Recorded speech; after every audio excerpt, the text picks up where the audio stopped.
Hi YouTube, I haven't made a video for a while.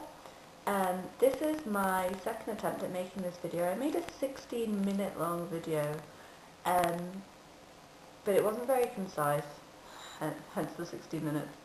And it didn't necessarily say what I wanted to say, and I think I was kind of just out of practice, because it's been a while since I've had to talk like this. And I'd lost sight slightly of what these videos were supposed to be. They're supposed to be a positive tool for me, and for my health, for my weight loss. And so that is what this video is going to be. I'll just talk a little bit about where I've been. Christmas, I had a really nice Christmas with my family, but I did gain 2 pounds in a week over Christmas from not doing any exercise and from eating a lot of crap. And it was interesting. I learned a lot actually about the issues that I have with food that I thought maybe I'd gotten over, but I think I need to reassess that and really look at some stuff. Because I found that over Christmas, and this is what's useful about having gained weight over Christmas, yes, there are useful things you can learn, is that one reason that I gained weight was that I stopped exercising. I didn't do any really meaningful exercise. I took the dogs out a couple of times because everybody else was off work as well. We were all sharing the dog walking duties, and I wasn't getting out anywhere near as often as I usually do. Also, the gym just went bye-bye for about a week. So my energy levels dropped. Of course, I go a couple of days without doing any meaningful exercise. My energy levels drop. It's more difficult to motivate myself to do exercise. My energy levels drop further. Blah, blah, blah, blah, blah, blah. And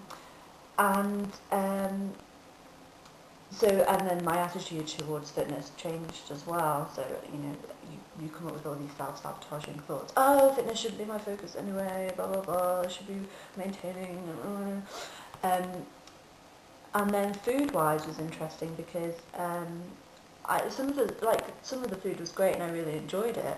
But I found myself getting back into that binge mentality where the first chocolate you eat, it's because you really want the chocolate and you really like the chocolate. Second, third, fourth, fifth, sixth, 10th, 20th, you're not eating because you like the chocolate anymore. You're eating for a whole host of other reasons. And it's interesting, and I've seen that binge mentality that was reawakened over Christmas is not easy to kill. I've had a couple of instances since Christmas where I've been in that mentality. And it's interesting. Like I will start eating, and I notice two things. That whatever I really, really desperately craved, when I start eating it, maybe after the initial taste, from then on it's just not as good as I would want or expect it to be. And my self-sabotaging thoughts will stop me from stopping eating. So even though it's not as great as I thought it was going to be, it will, my thinking patterns will still keep me eating. And fitness-wise, I realised that before Christmas, I was starting to get a bit obsessed. I was upping my intensity levels too far, and too quickly, and putting loads of pressure on myself. And I really needed to take a step back and say, hey, you are not on The Biggest Loser. You do not need to be on The Biggest Loser. You do not need to be killing yourself at the gym and not enjoying your fitness. Reaching goals is very satisfying, but when those goals completely take over, it can definitely become counterproductive. And I started berating myself and being quite negative, and I needed a positive go. So I switched things up with cardio. I'm still just getting back into a regular, decent cardio routine, and also trying to keep things different and keep changing things around so that I don't get into a kind of hard slog. This is what, I have to do this again, and in 2 days time I have to do this again, and in 2 days time I have to do this again. That kind of, feeling. I'm trying to keep it a bit different. For example, I'm doing a bit more work on the bikes at the gym, and I'm doing like slightly different running techniques. I'm incorporating sprints and different things, changing it up a bit. So it's time to enjoy exercise again. I still have the goal of wanting to run the 10k for Cancer Research, which is like because every year they do the Race for Life, which is a women only 5k, which I did last year, and I was really proud of myself for that. But they also have a 10k for men and women, and it's just and it's done a bit later in the year. I think it's the Liverpool one is probably in September. So I am going to run that, and I really, really do want to run that. So running is still part of it, and I do love being able to run and work like that. But I was putting way too much pressure on myself. I'm forgetting the reason that I was exercising in the first place, which is for general good health, and which includes mental health.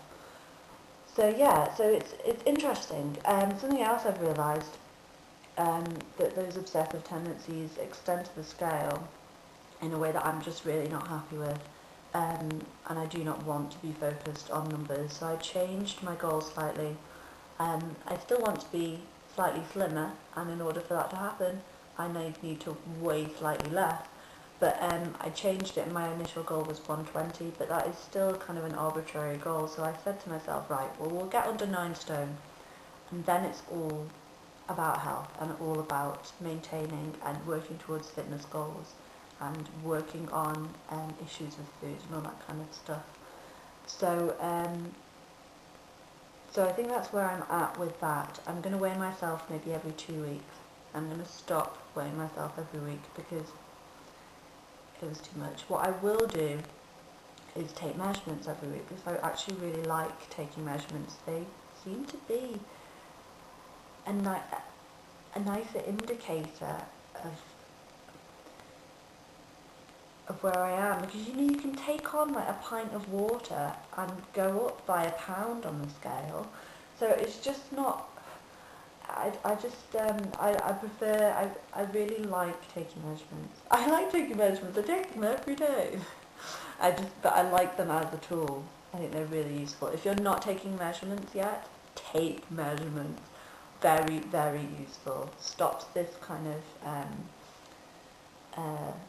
obsession with the numbers. These numbers that could be anything. I mean, you don't just have fat in there. You have bone and muscle and water and all that kind of stuff. So yeah, it's been interesting. Something else that I realised is that part of the reason that I changed my goal was that I had in my head that 120 pounds would mean something a little bit more than just weighing less. It would mean being a different shape. That's actually not true. Unless you're getting down into kind of the underweight kind of side of things, and even then it can not be true. You're not going to change your shape. You're just going to be a slightly smaller version of your shape. I mean, you can do specific exercises, of course, that tone up very specific parts if you are prepared to work hard, say, 5-6 days a week on one specific body part. There's nothing that I dislike that much that I'm prepared to spend that time on. I would much rather be focused on the health side of things. So, and I am, as I've lost more weight, I've realised that I am a lot more pear-shaped than I thought I was. So part of this whole readjustment of the goals thing is realising that I'm not going to lose that pear shape by going down to 120. I'm just going to be slightly smaller pear shape. So realising that has meant that I've also realised that that's what the 120 was about, and getting me, and thinking that I would change my shape if I got down there. I won't. So